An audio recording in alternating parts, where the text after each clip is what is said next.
All right, Kevin, back with you for another episode of the $1 Million Relationships Podcast. And today, I'm stoked for this interview. I'm here with my friend Rob Kosberg. Rob, welcome, man. So awesome to have you here today. Thanks, buddy. Always good to talk to you. He's right back at you, man. And I know as we're doing this right now, it's kind of funny. We were talking about, man, there's been a lot of water under the bridge since you and I first met years ago. Yeah. And I'll just give a quick shout out to Perry Marshall because that was how you and I first met. Yeah. And in fact, I interviewed Perry for this podcast not too long ago as well and stuff. Love it. I love that guy. And we were talking about, I've been a lot of water under the bridge since then. And for you personally, yeah, I know you made the comment and some in the house too. And you just kind of got through a little storm session down there. You guys are coming out the other side of that. And we are. So really glad everybody's okay. Cause I've seen pictures from you in your neighborhood and stuff. And you guys were under some water for sure. So, yeah, it was terrible. I mean, we were never in danger. Although, people do tend to die from like the electricity as it's connected to flooding. But obviously getting hit by 2 hurricanes and our home flooding twice in 6 weeks. Yeah, that's a lot. Kind of ridiculous. I've never been through anything like that. And I've been through tons of hurricanes, but I guess that's the payoff when you live on the water. So whatever. Well, I'll tell you, I remember that last time when I was down there in your neck of the woods and we got together and we were talking about this very thing. That, it's a risk, Kev, but it's one that, look at this. It's so beautiful. Well, and you're right. I was willing to take the risk until it happened. Then I'm like, oh my God, this is terrible. Yeah. So, well, I'll tell you, I look back, to when, I did that thing with Perry. I think it was probably like 7-8 years ago. And you had come to that. Perry had just invited a small group of entrepreneurs and stuff. And you and I connected through that. And we've been friends ever since. And I am just really excited to have this conversation with you today and just give you an opportunity to share your story and your experience. But I want to start by just giving you the opportunity to just set a little bit of context, talk a little bit about, what you do, who you serve, what inspires you most about the work you get to do. And we'll just start there, Rob. Yeah, happy to. I'm the founder of Bestseller Publishing. So we help coaches, consultants, experts, if you will, to write a book. We have a trademark ghostwriting process and a full team that ghostwrites. We publish, we do book launches, even very large scale book launches, and then PR and media and that kind of thing. Been doing that for knocking on 12 years. 1,500 plus books and tons of people in our space, which is cool. I've been honored to work with the best of the best, which is neat. And there are lots of things I love about what I do. I think the primary thing that I love is in most cases, almost all, we're helping people to fully realize a dream, and that is becoming a legitimate author. This is not a little, hour and a half ebook or it's a real bookstore book, and many of our clients' books are in bookstores, and we're helping them to realize a dream that they can then profit from using a bunch of different strategies that we either help them with or teach them, and so it's pretty cool. Many people come to us have been wanting to write a book for 10 years, 15 years, 20 years. And, it's a neat experience, both authoring a very good book and helping other people to author one. Yeah. Wow. And I have never asked you this question before, but I'm curious, what percentage of your authors are, say, already existing entrepreneurs with a business in place that they're already established versus up and coming entrepreneurs, or that maybe they've got some expertise, but they use their book to launch a new business. I'm just curious what the breakdown is there. Well, I'll give a caveat. So, okay. The latter, the people that are using a book to launch something typically are already successful, and they're either maybe they've sold a business or they're pivoting, Okay. and maybe they're adding another revenue source. Maybe they're going from the person that did it to now the person that's teaching others to do it. So, honestly, I mean, it's 100%. I mean, our programs are high ticket. We're a very high touch, bespoke company. And so, we're very custom and done for you. We're not offering a couple $1,000 course or a few $1,000 coaching program that, quite honestly, nobody ever completes and nobody is ever happy with. And so, the people that come to us are already successful because they understand they have to make an investment. And or they're just pivoting and they're looking for the next cool thing that they're going to do. Yeah, they're resourceful and they have resources. And yeah look, I mean, we teach, I do workshops, I do challenges, I have a ton of free content. If people are wanting a course or they're wanting a training or something like that, there's tons of stuff that they can get. But our ideal client is not that. Our ideal client is somebody that says, well, you've done books for, all these folks, and I want a book that's great quality like that. And I don't have time to do it myself, or I don't have the knowledge or the willingness or the desire to figure it all out.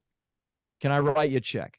Yeah. And the answer is almost always yes, not always, but we have to be a good fit. And of course we'll help them to make that dream a reality. Yeah. I'm really glad I asked that question because that's some good clarification right there, And It is. There are a lot of programs that are just, $6,000 or 7,000 or 8,000 or something like that. And they're glorified courses with very little done for you elements. And so, if they work for people, that's fantastic. But the vast majority of people, it doesn't really work for, and I've found that, and so we just do it for them. Yeah. that works. Make sure it gets done. That's going to work. Yeah. Okay, so now that we've got a little bit of context set, what I'm going to do is I'm going to reiterate the question for the benefit of the listeners. So, have you ever been introduced to a person or persons that completely changed the course of your life or your business, so much so that much of what you have today would not be possible if not for this person or persons? And Rob, I'm really excited to hear your story, your experience around this, and just give you the opportunity to honor somebody or somebodies who have had such a profound impact on your life and on your business. Yeah, that's a very well thought out question, and it'd be a very short podcast if I said no. I've never had anybody like that, right? It would, wouldn't it? Yeah, that's why I give every guest the question in advance. That's a very well thought out question. There's lots of different directions that I could go. There isn't a single individual, but there's a number of individuals that I could point to. The first person that comes to my mind, and that I've thought about. And I think about every single day, is somebody that passed away about 18 months ago. And really my best friend in the business world, somebody that I spoke to every single day, somebody that I played golf with and I've known for 25 years, somebody that we moved our families together to St. Augustine. Many people know him in our space. That's Kevin Hutto. Kevin and I were business friends and relationship. And I'd say of anybody in the world, he made the most impact on me. But business was secondary for Kevin and I. Like, that's not how we met. That's not how we became friends. That's not why we were friends. But I miss him terribly. He was completely irreplaceable. And he had a massive impact on everything from tactical things like, how we run ads and how we think about attracting high ticket clients, very tactical stuff, as well as really big picture thinking stuff. He was a master strategist.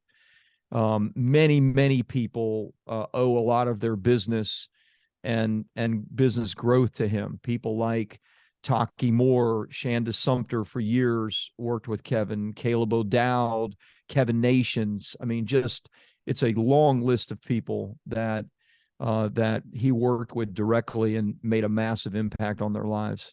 Yeah. Yeah. Wow. Yeah. You asked, man, so we went Oh, kind of heavy fast, right? Yep. And yeah, I remember, man, what a shocker that was when I found out about that, because I think it kind of took everybody by surprise, and Yeah, well, we talked for an hour. He died on a Monday. We talked for an hour on Sunday yeah, on the telephone. He was in the hospital, obviously. He was feeling better. They were talking about releasing him, and next day was gone. And just a gut punch, worst possible thing. In many ways, the house that I live in is a product of him. I mean, he was a character and a pain in the ass as a friend. You know what I mean? Like a pain in the ass. Years ago, we had made a plan that we were going to move our families together. okay, We have a group of friends that are older than us. These are our golf buddies. They're not in our world, but guys that we just love and cherish our relationships with, and so we had been making plans for years to all move somewhere together. And so our wives went on trips together to scout out various territories and places.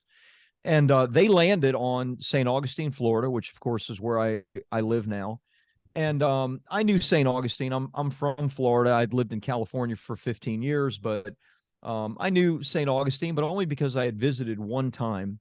And so we decided to take a trip out here, all the families together, right? Just the husband and wives. We left children and pets at home. My kids were already out of the house. So, well, my youngest was not at that time. Anyway, we came and visited, and we really just visited to see if this is a place that we wanted to eventually put down roots, eventually buy a house. And so we were looking at houses. We were playing golf in the morning, the guys were, and we were looking at houses in the afternoon. The girls were, shopping, sightseeing, riding the trolley, doing some fun stuff, and then looking at houses in the afternoon. We did this for like a week. And I remember my wife was looking for a really specific kind of house, and she was riding the trolley, and she rode the trolley right by my house, what is now my house. And she said, "Hey, I really want to see this house." I'm like, "Great." We had no intention of buying, so I'm like, "Sure, yeah, let's, we're going to buy in 3 years, 5 years." And so we went to see the house, and I looked at it, fine, nice house, loved the location, right on the water, right downtown. We walked to dinner, 200-year-old house, really, really special. Great. Next, where are we going to dinner? And so my wife told me, I want that house. And I was like, well, we're not buying a house in Florida. We live in California. We're not spending 7 figures on a house that we're not going to be living in. And my wife got really mad at me, which she doesn't get mad at me a lot. And so that night, there's a lot of tension. We go to dinner with Kevin and Dawn, with the Huttos, and with our other friends. And they could tell there's tension. They're like, "What's going on?" And I'm like, "Well, we got into a fight because Connie wants to buy the house." And I'm like, "We're not going to buy a house." And Kevin goes, "You could totally buy it. You should buy that house." And I'm like, "Oh my You're God." like, Kevin, you ain't helping, man. He just threw me under the bus. Uh-huh. And honestly, I mean, the house like more than doubled in value since I bought it, like 2.5x in value. It was the best financial decision I could have made. And I love it, obviously, albeit it's flooded. But anyway, so I owe a lot to him. There's hardly a day that goes by where I don't think about him. Yeah, for sure. So I'm going to ask you a different question, and I will. I don't want to use the term "throw you under the bus," but I'm going to make you think here. Go And, ahead, man. And I'm used to it. Can't you tell? so if you think about the relationship that you and Kevin had, beyond like you guys completely moved all the way across the country now, and you did this together, and you're living in this beautiful community, but if you look at the relationship between you and Kevin, and you look back at that, what is one thing that happened where, because of that relationship, it allowed you to have so much of a bigger impact in the world on other people's lives, and that would have never ever happened if not for the relationship that you and Kevin had?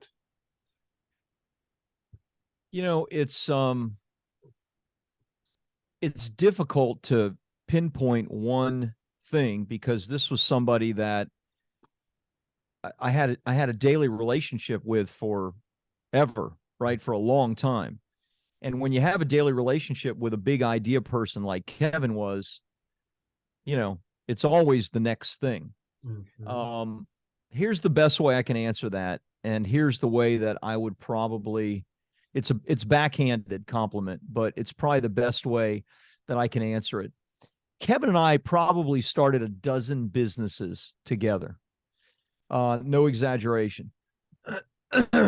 Every single one of them were successful right out of the gate, would have been massively successful right out of the gate, but we pulled the plug on every single one of them. Huh?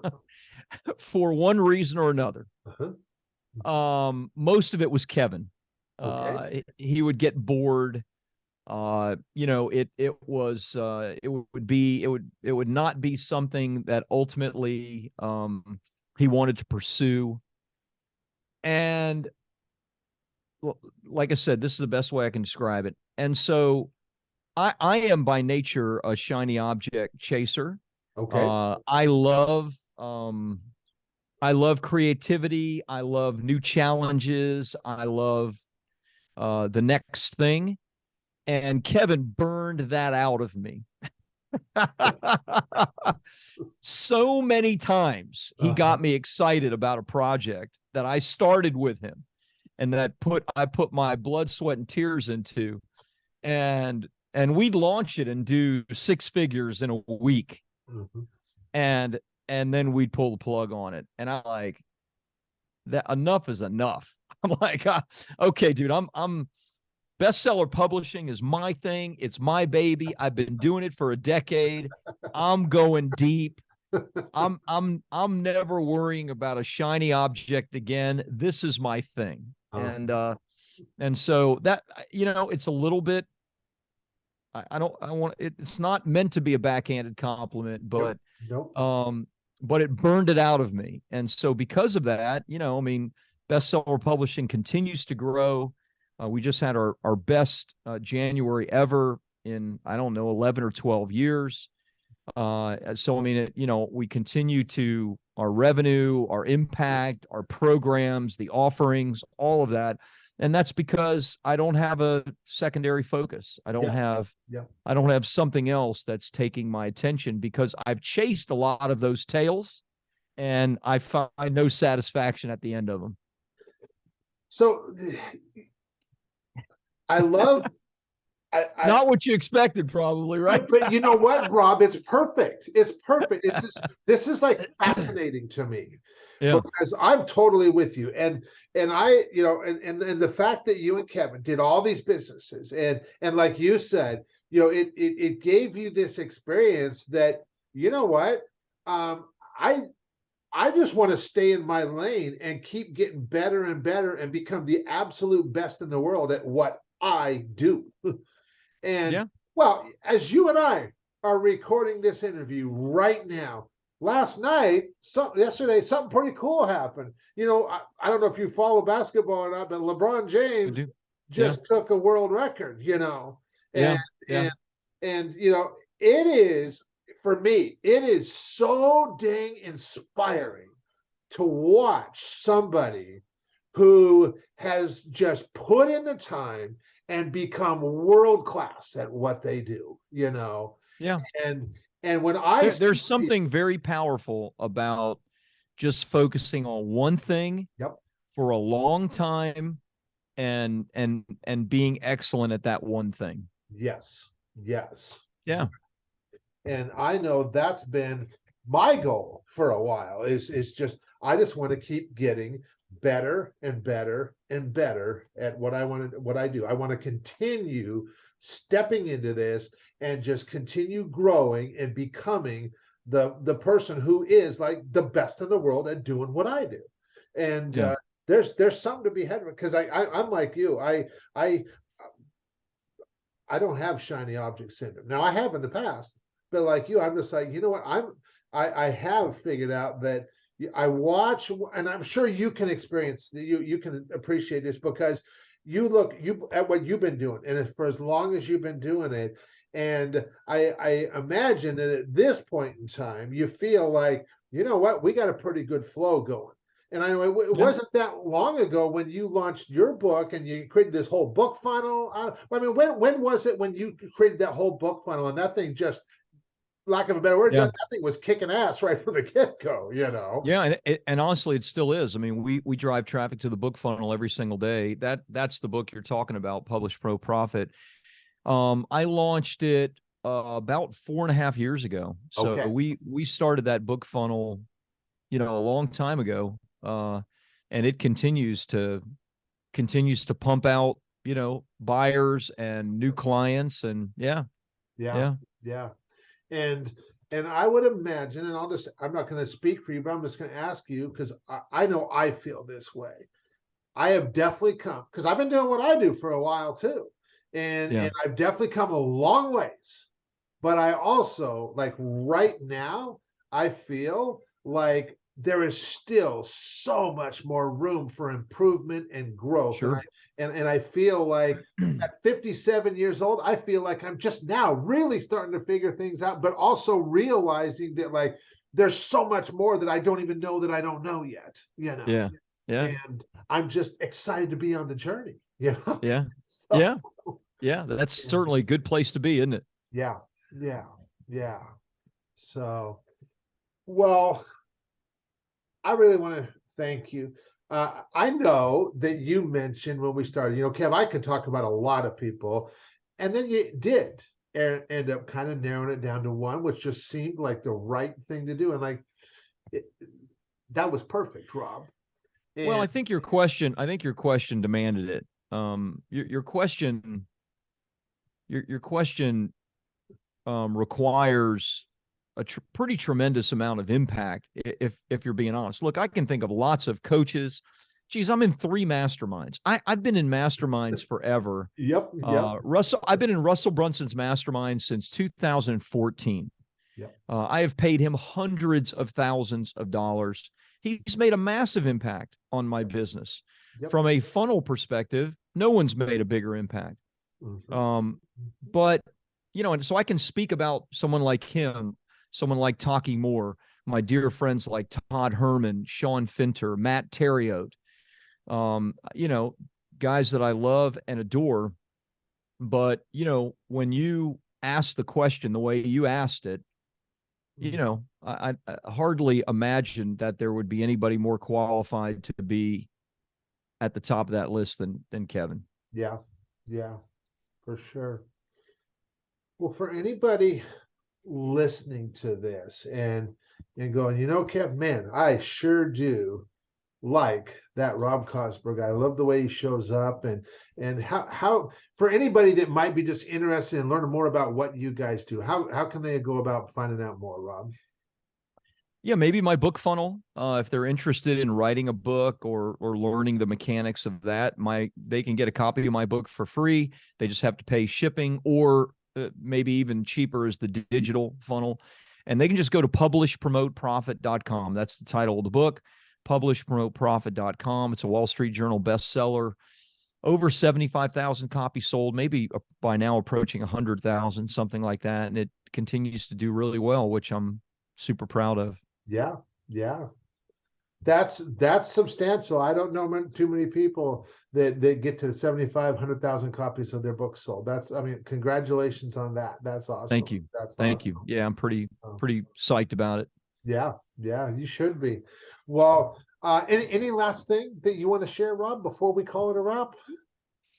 No, I love it. I love it. Thanks for asking the question the way you did, and giving me an opportunity to share about my buddy Kevin. Yeah. I love him. I miss him. Yep. You know, he won't be back, but I'll see him again. That's right. That's right. Well, Rob, thanks again. Thanks so much for taking the time to have this conversation. My goal is, that for the listeners, that these conversations, these interviews inspire them to place a more intentional focus on creating more real, meaningful, rewarding, and profitable relationships in their own lives. And we definitely delivered on that today. So, Rob, thanks for your role in that. That's eternally grateful. Thank you. Thanks, buddy. Thanks for having me on. Absolutely.